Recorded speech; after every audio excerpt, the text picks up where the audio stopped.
that. And then if I did it right, I think it's recording. Cool. So then I'll send you guys this afterwards too. And I may not record it each time, just trying different things, and we'll just see how it goes. Okay, so first off, for solving tactics puzzles, I guess I should also kind of review over what you guys replied to in the chat here to kind of get a gauge of your rating. So a couple you more towards the more advanced side, a couple towards the beginner. Cool. All right, so this is basically what I planned for.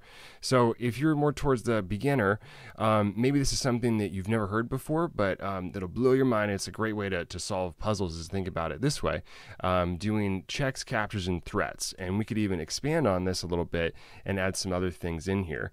So there's other tactics to things to consider, such as tactical patterns. So that would be like, forks and like, or like there's also known as like double attacks. And then you have discovered checks. And so as you look at a puzzle, you might also want to consider if those tactical possibilities seem available and kind of develop what's called like a tactical eye. And I intentionally didn't fill out the rest of this. There's actually some more I wanted to add in here. But I did want to just emphasize that this is the foundation of it. So, if you want to take some notes or something, if you've never heard of this before, definitely recommend writing it down. It's, just a foundational piece of how to solve puzzles, checks, captures, and threats. And so in order to solve these puzzles effectively, it'll definitely help to be looking at those, such as like knight takes f7. Now these puzzles here are more difficult on the right side, and so these should be more challenging and require you guys to think about it a bit more. And then on the left side here, we have puzzles that are catered more towards the beginners in the group. So hopefully there's enough room here on my screen to show both of those. I think there is. Let's see, I go like this, a little bit more this way. Cool. So I wanted to expand on this a little bit and then also talk about a more advanced system of thinking about it. So if you're more towards that advanced level, I'd be surprised if you've ever thought about it this way. This is sort of taken from a book I've been reading called How to Calculate Chess Tactics. And so I have a different version of it for myself. It's sort of a work in progress. But I hope that this is useful and insightful. And you want to just take a second to sort of look this over, and I'll read through it here too. So as you're going through the puzzle, and then I guess I have these kind of mixed up because it should be this one's on this side, and this one's easier. As you're going through these tougher puzzles, you'll find that just looking at these becomes obsolete. And if you really want to succeed at these tougher ones and improve your problem solving skills and all that, then you want to do what's called a logical analysis and examine what the aims should be for both sides, material evaluation, targets, main pieces, and then list out candidate moves. Now, if you're more towards the beginner, maybe just close your ears and la la la la la, because this is going to be like information overload. But yeah, this is kind of building on this concept of another book called Think Like a Grandmaster, where it talks about these main concepts. List candidate moves, calculate all those candidate moves, don't double back, and picture a tree of variations. And so if you're at level of 1300 to 1700, I encourage you to kind of use this as like a system of reference. So, like I said, my plan is to look at that game. Oh, I want to cover these. So if I put this back over this way, do you guys have, yeah. So don't double back means that you try to be efficient about it by like, I'll give you an example. So right here, if you look at this one, great question, by the way. So if you're curious about the move queen to h7, this would be a bad move, then king takes. But after determining that you don't want to play this, don't double back. And so don't consider it again. So if you want to look at a move like knight to e7, determine whether or not it's right, and then exhaustively come up with an answer, and then don't go back to it. And the idea there is to be efficient. Great question. Is there more? Yeah, if not, that's okay. I wanted to expand on this a little bit. So if you, yeah, absolutely. If you are rated like 500 to 900, then all this is going to be information overload. And just like keep it to the rule of three, like just remember these. But if you're more towards this rating tier, I wanted to sort of make it a point that there's kind of a need to elaborate on these a bit more. For example, one thing that's worth including here is like pushing a pawn. In a way it's a form of a threat, but there are some puzzles where that comes up. like over here. Clearly this is a theme, and it's sort of almost like a capture, because you have this potential to win 8 points. Just like when you do a capture, you win a queen, you get 9 points. So kind of like that. Is there anything else that you guys can think of to add into this list of active moves? And after we populate this a little bit more, I'll let you guys look at those puzzles, and I'll shut my yapper. What else can you think of to add to this this list of active moves? Castle. So I'm going to call that related. However, it's not necessarily related to solving puzzles. And then forks is another thing. It's other considerations, like a tactical pattern. Pin. Pin is another tactical pattern in here. Another tactical pattern. Good suggestions. Deflection. I haven't gotten any that I would put up here just yet.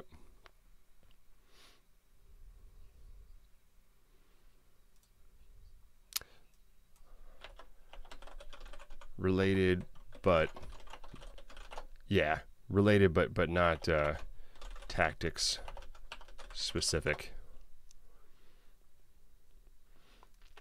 I used to call this category unrelated, but then that seemed too harsh, so I just say related. Sacrifice. Yeah, let's see here. Like, I guess that's like a theme. Tactical theme. Sacrifice. Combination. I'm not Bobby Fischer, so use sparingly.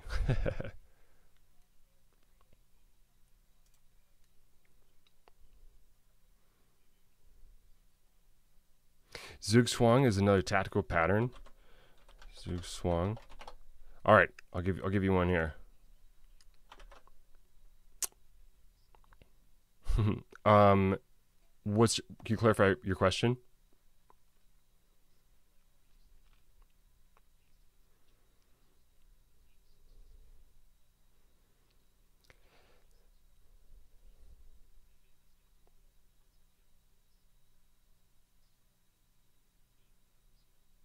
Oh yeah, no, definitely. Like I just like to encourage and like categorize where people's answers fit into, and so I don't want to just like shoot this down. I do think that this is sort of like lower priority. I mean, I could also just like, I don't know, unbold this and like italicize it to emphasize that this is really the list I'm trying to populate. And so the answers I've gotten thus far are not quite what I'm looking for.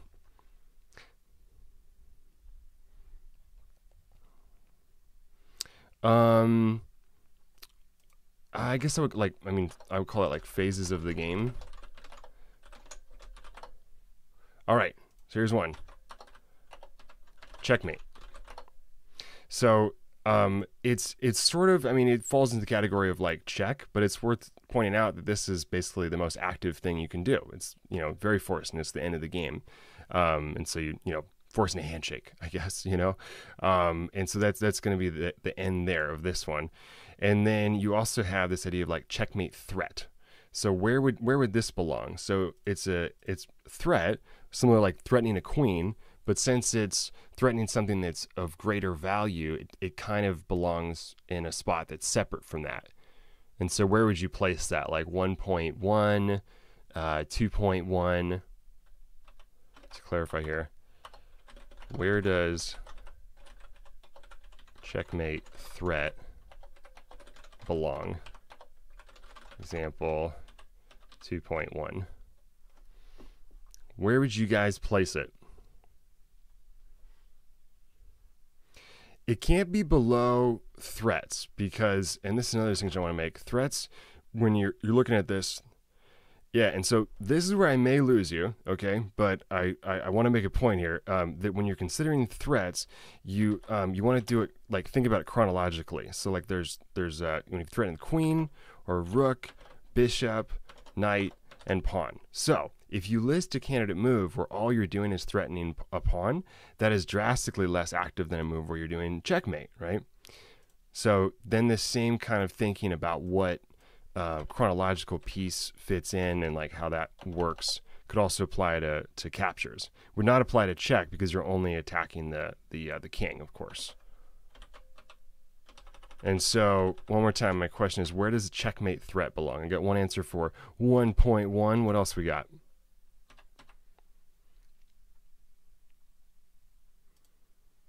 More pressing than check. It definitely has to be below 1. It can't be like 0.1. Is it more active or less active than check? What do you guys think?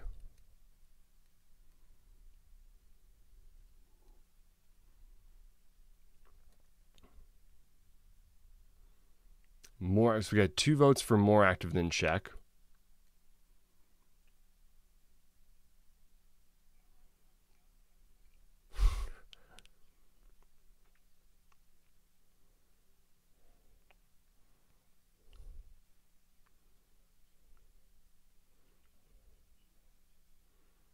Exactly. Yep.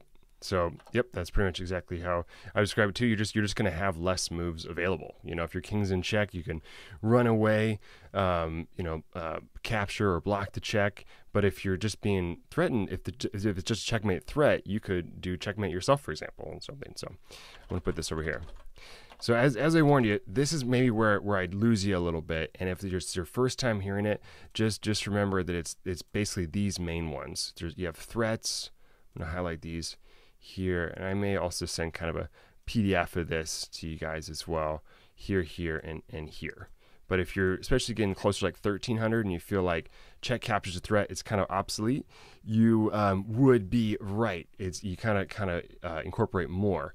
And if you're more towards that advanced tier, hopefully I'm like blowing your mind with all this stuff because this is kind of more advanced. Okie dokie, with that intro, I'm going to go ahead and switch over to giving you guys a chance to solve these puzzles. I'll put this one over here. We're going to do 3 puzzles on this side and then 2 puzzles on this side. So don't report your answer in the chat. Maybe just like write it down and make a mental note and see if you guys can figure it out. So again, on the right side, this is difficult. And over here, this is intermediate. Give it a go. Oops.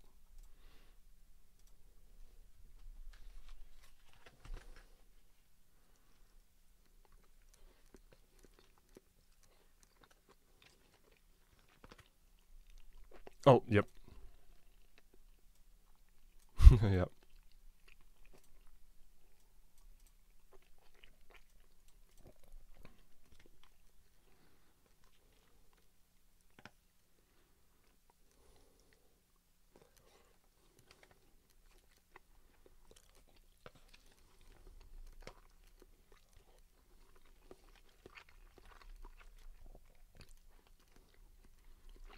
I'm going to give you until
All right, so I'm going to show the answer to the first one here.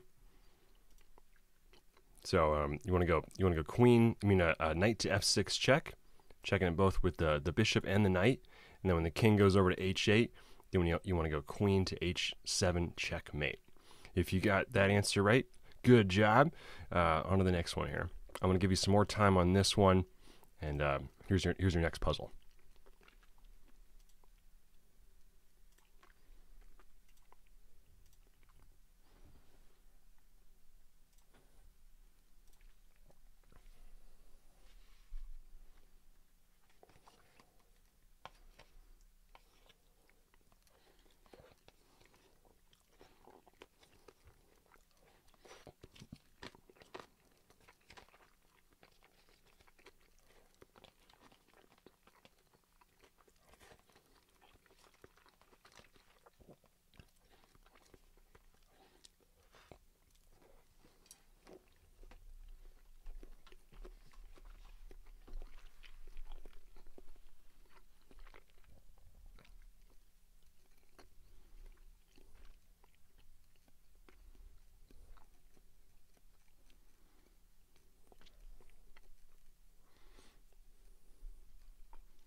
All right, I'm going to show this one here, if that's okay. If anybody objects, let me know. I'm going to show the answer to this one.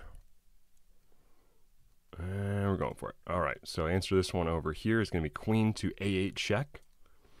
And then you have king g7. And then we're going to go either bishop takes or knight takes works. Let's go with this because it's more active. Check, and then after queen takes, now we're going to go with this beautiful looking move, very hard to find, queen to h8 check. Doing a skewer here, forcing after here, this very beautiful combination sacrifice here where we win a piece.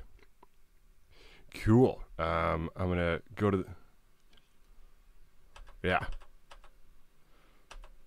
So if we go, instead of with the bishop, if we go knight takes f7, and then let's see here, queen d1, so that's a check, and then we'll go king g2.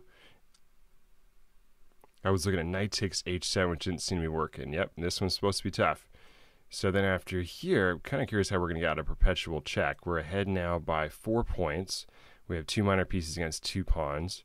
And so all we have to do is just escape the draw, which over time we should be able to do. I'm not entirely sure how. I'm kind of curious what it has in mind. Here, here, there, here, and then actually allowing for the loss of this knight. That's interesting. And then now we're the ones kind of making the checks. Still not completely convinced. I'm going to put this puzzle back here if this one doesn't interest you. But, okay, then I guess you can just... Now the queens are coming off, and so the bishop dominates in this endgame. Cool. All right, I'm going to show the next puzzle. Any other questions about this one?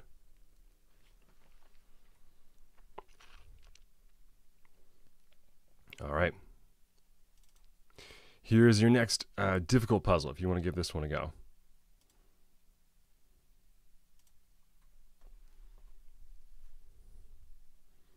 I'm going to give you until about 37. And then we'll do lesson, the master game.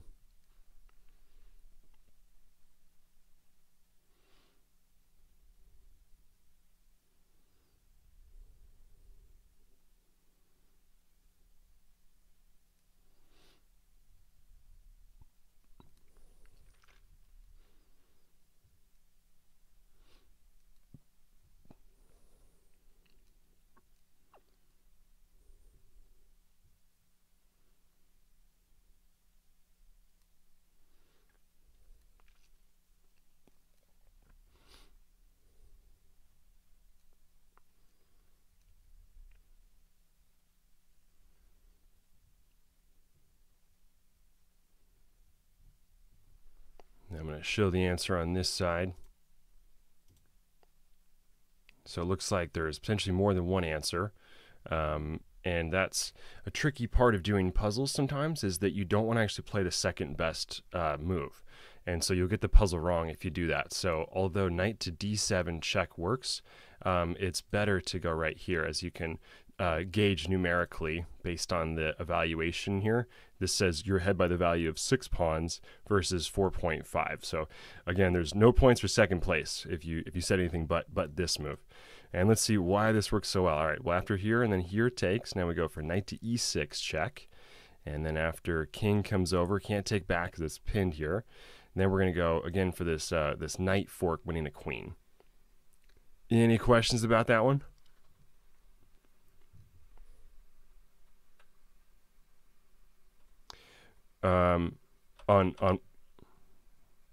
Yeah, if king right here. Game over. Good question. Good question. Alrighty. We got one more. You guys have 3 minutes. And then we'll do lesson.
And 1 more minute.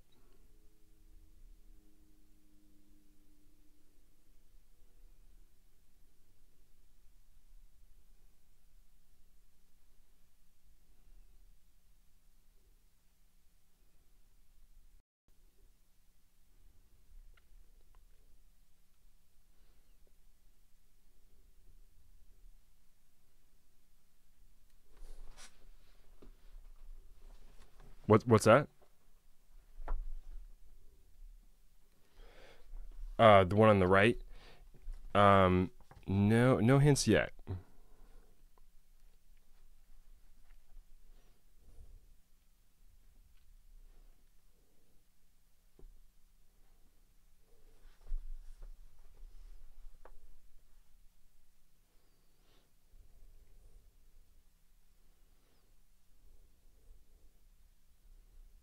All right. Time is 5:37, so I'm gonna go ahead and show the answer here. So on this one here, if you found the idea of queen to g7 check, and then after that, then knight has to take back, and we do the what happened there? So then knight takes back, and then knight right here. Oh, okay, that's what happened. Okay, I mixed up the thing because it's actually white to move here. So okay, you see what I mean. So the queen goes there, knight takes, and then you go knight to h6, checkmate. Okay, on this one over here, I was asked about stalemate. Yeah, I think that's going to be the theme here. So we're down by a rook, and so if we can just salvage a draw, that's going to be good news for us. This is a very rare theme. Rarely is the goal of a puzzle to just get a draw. Like when I say rare, it's maybe 1 out of 50. It's almost always the case you're trying to get to like a winning game here. So if you found the idea of rook to h6, you are right. So why does this work so well? Well, we have 2 threats. So going back to just kind of this idea over here, creating a threat.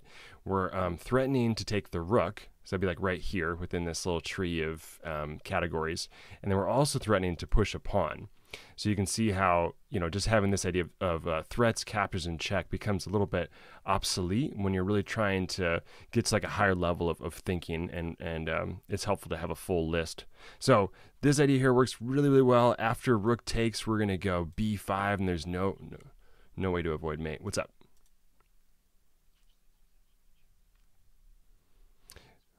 Nice. Oh, good. Yeah, no, good comment. That was also a checkmate threat. You guys see what he's saying? Yeah, it's threatening mate in 2, which is, see, this is where I don't want to lose you too much, but like we're threatening checkmate in 2 is going to be less active than threatening checkmate in 1, so it just kind of fractures in complexity. But so you're threatening checkmate in 2 because if they do nothing like this, then you go here, check, and then now here, and then mate. Good comment.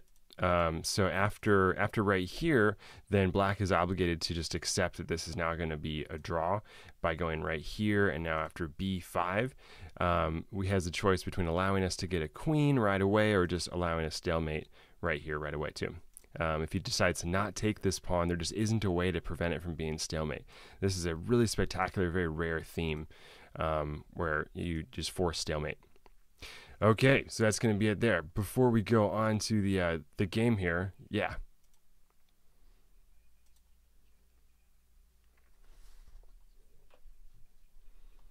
Yeah, on this one.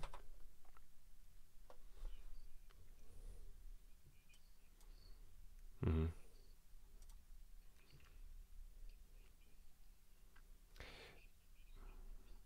Yeah, yeah, this works even more directly. Good point. Yeah. b5 also works. Mm-hmm.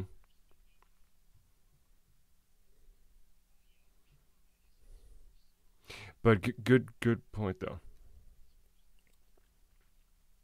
If b5 is first move, yeah, let's check it out. So if we instead just play b5 right away, well, the thing is, oh, interesting. It looks like there isn't. Let's see if then we just go like this, mate. This problem might be, what's that?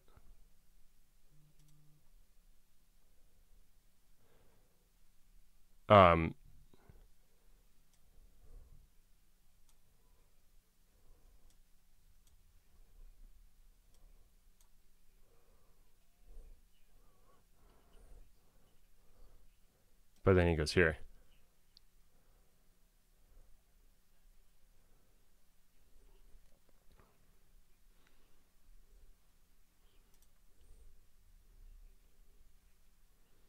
Yeah. You know what's interesting is you can't play here first. There's plenty of interesting things here, but you can't go here first because of then here, and then now when you do this, now there's a chance to go like this. And so it's important to overload the H rook by going rook to F1 first here. So this problem is actually what's called cooked, because there shouldn't be 2 solutions to a puzzle. And then there might even be 3. That's disappointing. So this is unacceptable. This is not a good puzzle, because you should kind of get clear feedback on if yours was like the right answer or not. And technically, if you said rook h6, b5, or rook f5, those all correct. Bummer, that's disappointing. Well, as long as you had an airtight line and calculation and you saw that, then you're sufficient. If rook to f5, let's also look at this as the third possibility of this cooked puzzle. Rook to h1, and then now we can go rook to g5, and then even allow for this check, and then here, and then we're probably just going to use a similar theme later, so it's less forcing. So in that way, it's more compelling to just go for the faster way of doing stalemate. Similar to someone's comment earlier about how after it takes right here, more accurate than b5 is to go here, because you get the desired result faster. Okay, I got a game to look at. Any other questions on this one? Yeah, let's do it. So rook takes f7, I don't believe works. Oh my goodness. 4 answers. I'm just gonna put a big red X through this puzzle, I think, on my tactics book here. 4 answers. So yeah, this is unacceptable because in a tactics book you just shouldn't have that many answers. So takes right here also works apparently, and then B5 when once again there just isn't a way to avoid this theme of sacrificing the pieces to get stalemate. Good comments and questions anymore?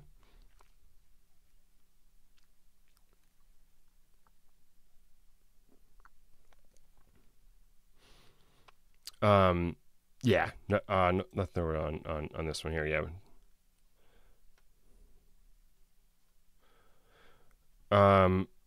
Let's see here. H6 G6. You're saying on this one? Yeah. So if I press refresh, I'm gonna lose it. So we kind of have to like visualize it. So you're saying if the queen is here, because this is the start of the puzzle, right? Okay, I guess this works. Okay, so the answer is you go here, check, and then what's your question? All right, so if we go here, does this also work? And so computers have little help here because it's technically not the same position I want. So if we go right here, well, it's not going to be mate in 2, so it may still be winning, but it's not as forcing. And so,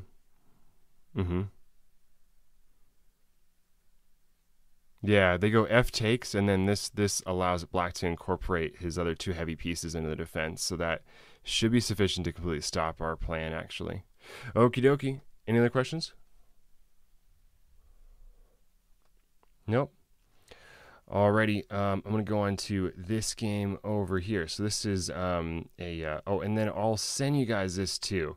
I'll make like a PDF of this, and I'll send this as long as with the recording afterwards, so you can check that out. Okay, I have another class at 6, so I got to wrap this up in maybe about like 12 minutes. Let's check it out. So this is a game played by the infamous Mikhail Tal, and he just had a beautiful game here, and we still look at it today, even 30 years later or whatever, because it's just such a good one, and it's so instructive and everything. One of my favorites to go over. Okay, so game starts out with E4, C5. White is playing, our hero of this is playing white.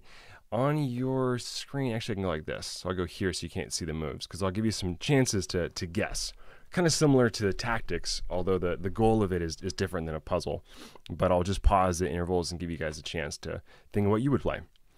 After here, then we're doing the Sicilian opening, and so it's common practice when you're going over master games to kind of blitz through the first like 10 moves, because the reason that they chose it is just kind of personal preference. And so when we get into the middle game, that's more of an opportunity to really learn and give better prompts. But they're just doing standard moves out of this opening called the Sicilian. Here, just developing towards the center, getting pieces out. Anyone know what this variation is called? What variation of the Sicilian this is called? That's it. Yeah, nice job. Nice job. Okay, so then after castles right here, why is this opening considered a very exciting opening? Anybody know?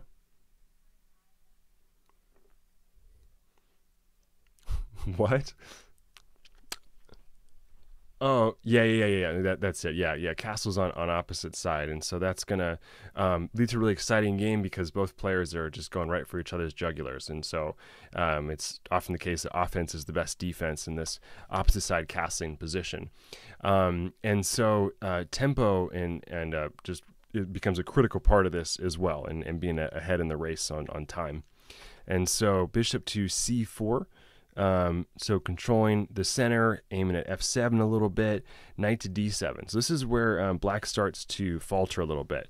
And the author says, black has enjoyed excellent results in other games with this rare sideline, so he decides to use it here. White chooses to not castle right away. He's actually going to just attack with the h-pawn and just launch an attack kind of like a battering ram against the enemy king and just castle later. And then black continues with this kind of funky sideline of trying to get both bishops. And so he just chooses the wrong plan here. He succeeds at what he wants, but the desired result is not as favorable as he maybe thought. His plan is to trade off both of these knights for both of these bishops. And we'll see how that kind of shakes out. But the point here is that he loses time when he does this. Bishop to b3. Clearly we can't advance the pawn right now. We just lose the whole bishop. Can't allow for that. Definitely have to stop our attack to defend against this. Bishop comes back, and now knight comes to a5, now forcing the trade of a knight for a bishop. And in a less tactical, critical kind of position here, this is a great idea. Surely this bishop is actually more active than this knight, and so trading these is quite sensible oftentimes. But in this plan, it's just not quite the best. It's better just to get an attack going. So after right here, then now we can ignore it. We can just go h5. And then he's going to bring this knight in right here. So this is kind of a clever way to do it. See, before taking here, he's going to go like this, and then using a knight fork, he's going to have the chance to snag both of these. Well, Tal is aware of this, and he's going to go ahead and allow it. After queen to e2, there it takes right here, takes right there, takes right here, and now bishop to d7. So in this position, what would you play?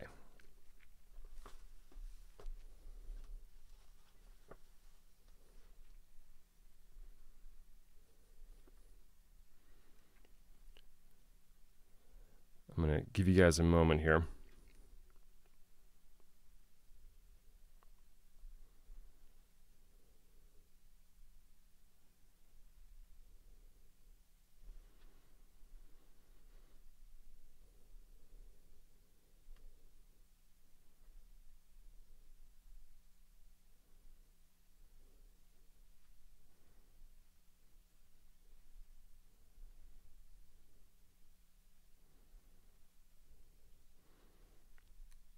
I also have to send a Zoom link to a student in the next class, so I'm kind of stalling for a second while I finish this out. But it's certainly a rich position, and so it's worth taking a second to figure out what's happening here and what you would play.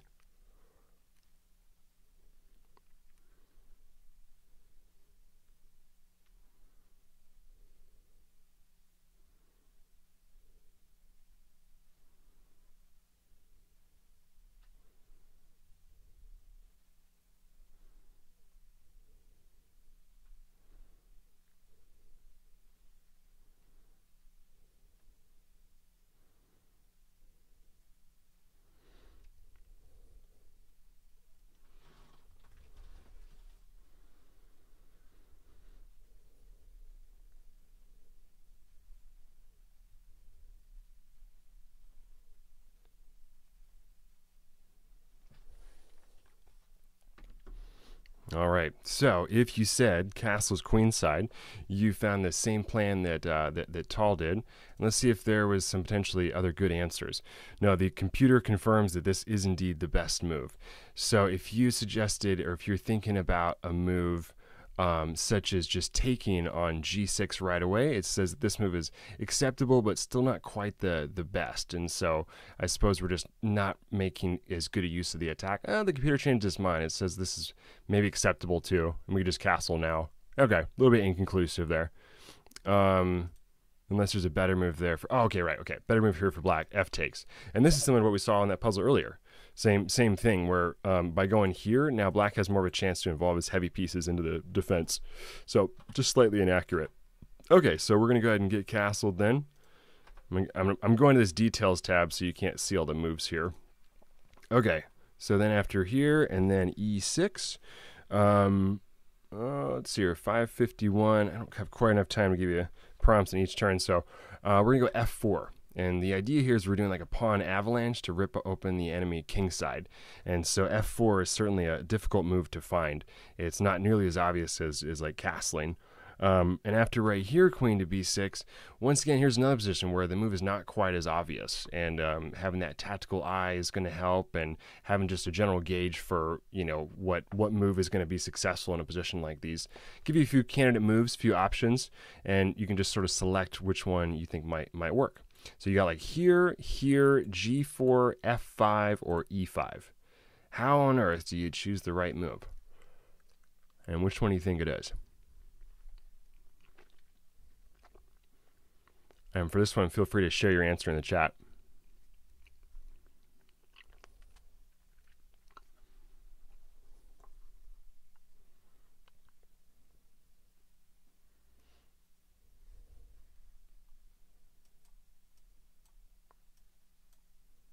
sorry.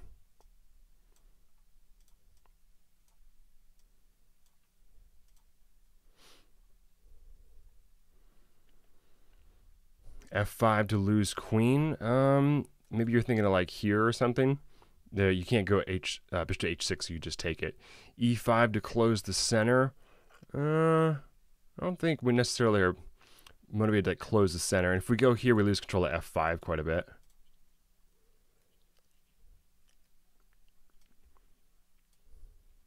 Oh yeah. Oh yeah. Okay, good comment. You're right. Yes. So f5. If right here, then e5, and then now we have to be worried about losing our queen. Well, I gotta break it to you. This is actually the move.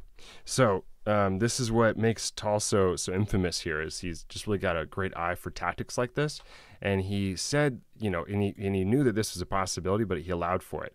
And then the opponent takes right here, which is actually a good move. The author points out that the greedy alternative, going e5, trying to get this knight since the queen is in a pin. Notice that there's no square this knight could go to that doesn't allow for black to just pick up this queen.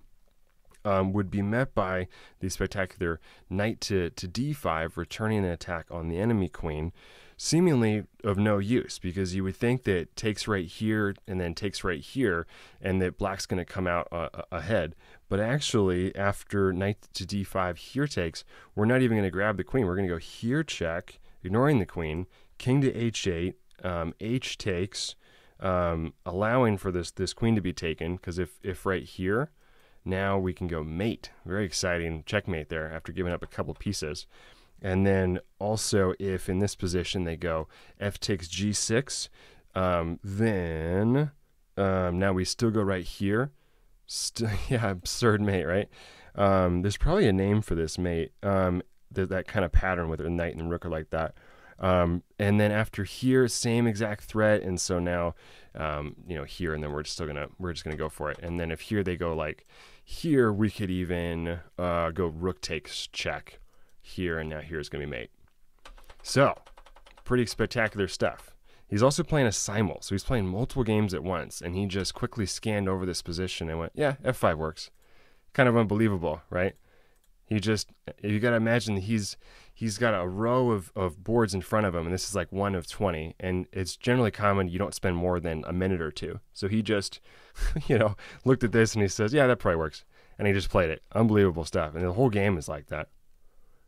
Anastasia's mate. That might be it. I'd have to Google it, but I'm running low on time. So after here, now the game continues by g takes f5. I do got to get going pretty soon, but it's been a lot of fun to teach you guys, and I'm going to be here on a once-a-month basis, but would love to even come more often if you guys would like to do so. I also do private lessons, and I just really enjoy teaching. And then let's hear. So after e takes right here, now we're going to go e takes f5, and then king goes to h8, and then we're going to bring in this rook. And notice that we're kind of part of the strategy behind this is that now we can't like take on the G file and then open up the H file, so it makes sense to remaneuver the rook to a file where it may be more useful. Going kind of fast here, running out of time. There takes, we're going to take with the rook. Now we have ideas of using like a rook lift here, and it's become evident now especially that white is way ahead on this attack. Black is not even close in terms of a timely counterattack. After right here, though, it seems as though this is acceptable since black goes e5, now with kind of a different idea. Before it was try to win a knight, but here it would be great to just neutralize the attack, similar to that puzzle we were doing earlier where you're just trying to get a stalemate or a draw. That might be, black's intention right here is just hoping for a chance to neutralize this and then be, let's see here, three pawns, and an even endgame. With probably a positional advantage to white, but something he can defend from. Tal saw this and he says, "Nope, I want something better. I'm gonna go for more." So after e5, he goes queen to h6. Once again, he's making calculations about these kind of moves just in passing while going through different boards. After right here, white offers up his rook. Queen takes here on d4, and now there's a very fancy finish here. See if you can find it. White to move.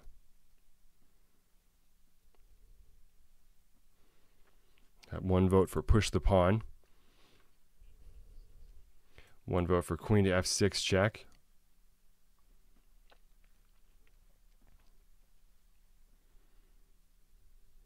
2 votes for queen to f6. And that is indeed going to be the answer here. You want to go here check first, and then push h6. Now this looks like it's the same thing, or not h6 right away, you do this in a second. It looks like it's equivalent, but you don't want to go here because then you allow the opponent a way to defend like this. And so that's not going to be desirable. So we're going to go here check, and after here, we're going to go knight d5. So allowing the knight to be taken is acceptable because then now black loses the chance to use his queen to defend against the upcoming queen to g7 checkmate threat. And so just a really, really fancy, beautiful attack here. Certainly very inspiring. After knight to d5, this is considered a double exclamation mark move, a brilliant move. And let's see if the computer kind of agrees with that here too. It says, nope, the computer, oh wow, look at this. The computer doesn't realize it's winning yet. It hasn't caught up. Oh, that's interesting. Let's see when it catches on. Knight to d5, and then after right here, the rook comes over, trying to, yep, now it's catching on a little bit, but it thinks that move was a mistake, which is not. So if we go here, then the rook can try to, once again, neutralize this attack, but we can do more than that. We can go queen to g5 check, king to here, and now we're going to go h6, threatening this mate, and we're doing this at a different time. Remember, so we could have done this a second ago and gone here before the knight was there, but we did it a little bit different, so our knight is now also nearby, and this makes a critical difference because after here, the queen's defending g7, we're going to go f6, renewing the threat, rook right here, and then the beautiful checkmate here. We're going to go here check, takes, here, and then knight e7 checkmate. What do you guys think? Cool game? You like this one? Hope you guys did. Cool. It's great being here, and I'll be here next month. Have a good one, guys. Yep. Welcome.